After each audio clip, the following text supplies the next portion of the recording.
ओम शांति। आज 2/3/2025 की बाबा की मुरली का सार देखेंगे। आज अव्यक्तवाणी है और रिवाइज डेट है 15/10/2004। मुरली की हेडिंग है एक को प्रत्यक्ष करने के लिए एक रस स्थिति बनाओ, स्वमान में रहो, सबको सम्मान दो। तो बाबा की हर अव्यक्तवाणी हम देखते हैं तो वो इस तरह से होती है कि हम अपनी मंजिल तक कैसे पहुंच पाएँ।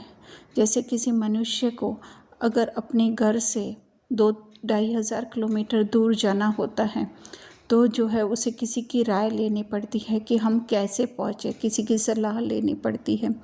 तो जो अनुभवी व्यक्ति होता है वो उसे बताता है कि यहाँ से यहाँ तक का सफ़र 50 किलोमीटर 100 किलोमीटर का सफ़र तुम्हें ट्रेन से कार से तय करना पड़ेगा। फिर आगे का 100 से 500 किलोमीटर का सफ़र तुम्हें ट्रेन से तय करना पड़ेगा। फिर जो है तुम्हें प्लेन लेना पड़ेगा। फिर यहाँ पे जाओगे तो ये क्लाइमेट होगा। इस तरह से सारा विस्तार जो है उसे बुद्धि में बिठाया जाता है और जब वह अच्छी तरह से बुद्धि में बिठा करके और सफ़र के लिए आगे निकलता है तो उसकी यात्रा जो है वो सुखद होती है। उसके साथ साथ उसे बताया भी जाता है यहाँ पे ये क्लाइमेट होगा, इधर ये होगा।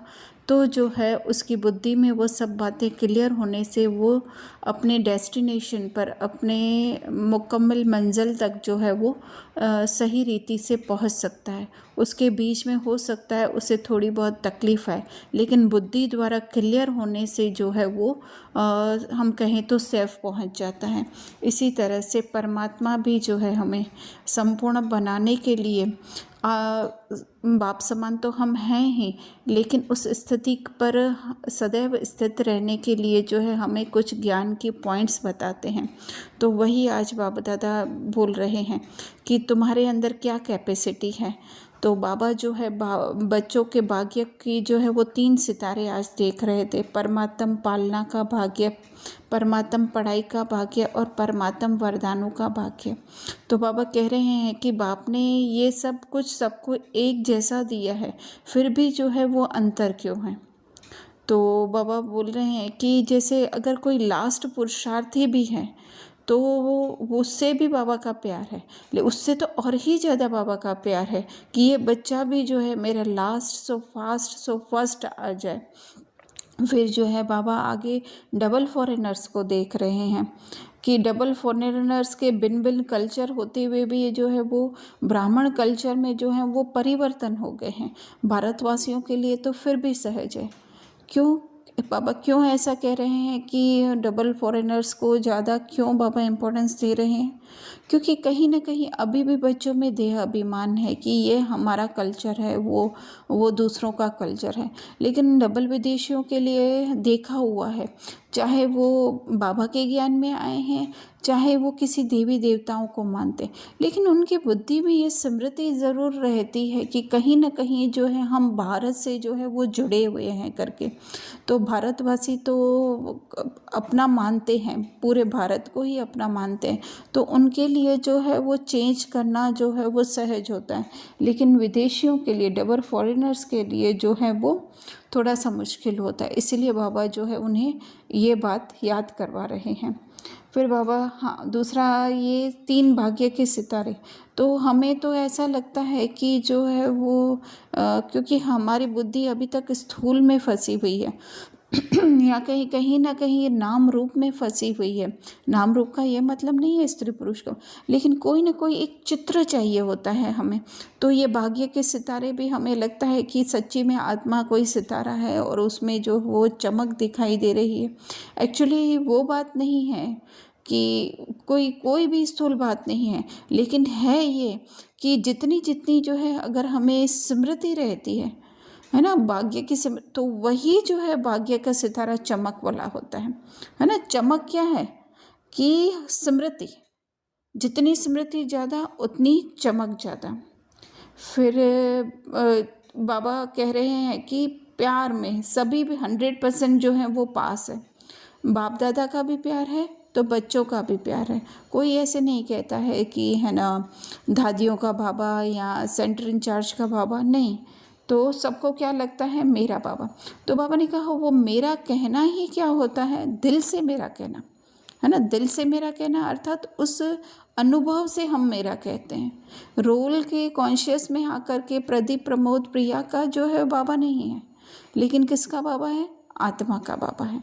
जब हम उससे डिटैच होकर के, रोल से डिटैच होकर के, रोल में जो भी हमारे अनुभव हुए, चाहे हो सकता है हमारी बहुत सारी प्रॉब्लम सोल्व हो गई हो, हमारे जीवन ऊंचा बन गया हो, या कुछ भी हमें प्राप्तियां हो गई हों, वो तो है एक, लेकिन वो एक स्टेप है। उससे भी जो है हमें बेहद में जाने का है और क्या समझने का है, आत्मा का जो है वो बाबा है।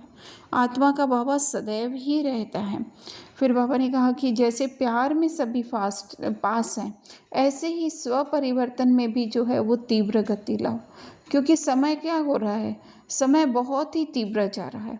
तो अभी समय की तीव्रता की निशानी क्या है, बाबा ने कहा समय अति में जा रहा है और समय की तीव्र गति है। तो समय की तीव्र गति हमें कैसे पता चलेगी, है ना। तो यहाँ पे जो है वो, चाहे हम कहें कि कोई जैसे कोई मकान बनाना है, तो वो भी जो है वो तीव्र गति से बन रहा है। हम विदेश में देख रहे हैं कुछ घंटों में ही जो है वो मकान बन रहा है। इसी तरह से हम कहें तो जो कार्य जो है पहले सालों में होता था और अभी जो है वो बहुत ही कम समय में, जैसे बच्चे जो हैं, छोटे बच्चे को देखें, उनकी जो समझ का विकास है वो इस 15-16 साल में होता था, लेकिन वही बच्चे जो है आज 5-6 साल में वो सारे बातों के अनुभवी हो जाते हैं, जो कि 15-16 साल की उम्र में उनको समझ आती थी, लेकिन आज 5-6 साल की उम्र में उनको। तो इसी तरह से हर बात हम देखें तो वो प्रगति भी जो है वो फास्ट गति से हो रही है, तो उसका डाउनफॉल भी जो है वो तीव्र गति से हो रहा है ना। तो ये है समय की तीव्र गति। तो बाप दादा हमें रिमाइंड करवा रहे हैं, याद दिलवा रहे हैं कि तुमने ना एक कहा था कि 1 वर्ष के अंदर जो है हम संस्कार परिवर्तन से संसार परिवर्तन कर देंगे। तो जो है अभी बाबा कह रहे हैं कि स्व परिवर्तन में जो है वो तीव्र गति लाओ।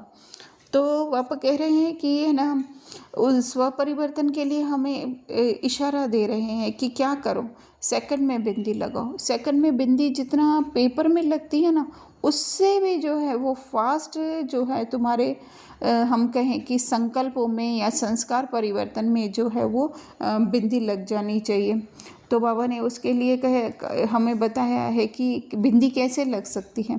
तो बाबा ने कहा वाय नहीं करो, फ्लाई करो या वाह कर लो, कि वाह ड्रामा वाह। तो होता क्या है कि कब वाय कब लगता है और बिंदी कब लग सकती है, जब हम अपनी जीवन को जो है हम स्थूल रूप से देखते हैं, तो जो है हमें वाय ऐसा क्यों वैसा क्यों, है ना। जैसे बाबा ने आगे भी कहा यह क्यों करता है, ये क्यों कहता है, यह करे तो मैं करूं, तो ये सब क्या है, वाय लगना है ना। तो इसके लिए बाबा कह रहे हैं कि वो अपनी स्वयं की स्मृति में रहेंगे, है ना, कि हम हैं ही आत्मा। तो जैसे बाबा ने आगे उदाहरण भी दिया कि जैसे जितना हमारी शरीर की आँखों में जो है बिंदी का महत्व है ना, बिंदी है तो हमें सब कुछ दिखाई देता है। तो इसी तरह से हमें इतना ही महत्व जो है हमें इस ब्राह्मण जीवन का कहें या फिर इस पुरुषार्थी जीवन का, ब्राह्मण जीवन का भी है पुरुषार्थी जीवन, कि पुरुष अर्थ में हमें टिकना है, अर्थात अपनी आत्मिक स्मृति में रहना है। तो हमें क्या करना पड़ेगा, हर बात में बिंदी अर्थात एक तरीके से बाबा कभी कभी कहते हैं वो कल्याण, है ना। जो भी होता है उसमें क्या समझे हम, कल्याण है करके। तो बाबा ने कहा कि क्योंकि आजकल सेवाओं का विस्तार ज़्यादा है ना, सेवाओं में हर एक चाहता है कि हमारा नाम हो या मेरा कहना माना जाए। तो इसके लिए बाबा कहते हैं कि कह रहे सब बच्चे क्या कहते हैं, क्योंकि बाबा के पास तो मशीनरी है, तो उसमें बाबा सब चेक करते हैं।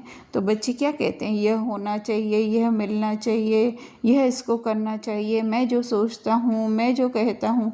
तो बाबा ने कहा कि ये चाहिए ही जो है वो वेस्ट थॉट को बेस्ट बनने नहीं देता है। तो बाबा ने कहा इसीलिए जो है वो पुरुषार्थ में भारी हो जाते हैं। तो वेस्ट थॉट कब आते हैं, जब हम स्वयं को शरीर समझते हैं, स्वयं को रोल समझते हैं। तो जितना जितना उससे हम डिटैच होंगे तो उतना उतना जो है वो हम वेस्ट से बच जाएंगे और बेस्ट अर्थात अपनी आत्मिक स्थिति में स्थित हो जाएंगे। तो बाबा ने कहा कि तुम बिजनेसमैन नहीं हो। बिजनेसमैन होता है वो कहते हैं कि ये करे तो मैं करूं या यह मिले तो, उसके लिए बाबा ने आज जैसे मुरली की हेडिंग है कि अपनी दृष्टि वृत्ति में क्या करो, स्वमान और सम्मान, ये सिर्फ 2 शब्द याद रखो। तो सम्मान देने से जो है बाबा ने कहा बोलने से परिवर्तन नहीं होंगे, लेकिन सम्मान देने से। तो सबसे ऊंचा स्वमान क्या है और सबसे ऊंचा सम्मान और स्वमान दोनों क्या है कि मैं आत्मा भी बाप समान संपन्न और संपूर्ण हूँ, दूसरी आत्मा भी बाप समान संपन्न और संपूर्ण है, कोई फर्क नहीं है। जब उसी दृष्टि से स्वयं को देखेंगे तो वो स्वमान है और दूसरे को देखेंगे तो वो औरों के लिए सम्मान है। फिर जो है न हमें बदलने की इच्छा होगी और न जो है उनको बदलने में हमें मेहनत करनी पड़ेगी। वो स्वयं ही हमारी दृष्टि वृत्ति से, जब हमारी दृष्टि वृत्ति बदल जाएगी तो उनका भी जो है वो हम कहें रवैया बदल जाएगा। तो जो है वो स्व परिवर्तन से विश्व परिवर्तन हो जाएगा। और एक रस स्थिति अर्थात कि हम एक ही बाबा की जो स्थिति है उसमें हम स्थित हो जाएं, वो स्थिति हमारी सदा काल की रहे, है ना। उस स्थिति में हम सदा रहें, तो एक की रस लेते रहें, उस परमात्मा की जो है हम रस लेते रहें, सदैव वही जो है एक रस स्थिति है। अच्छा, ओम शांति।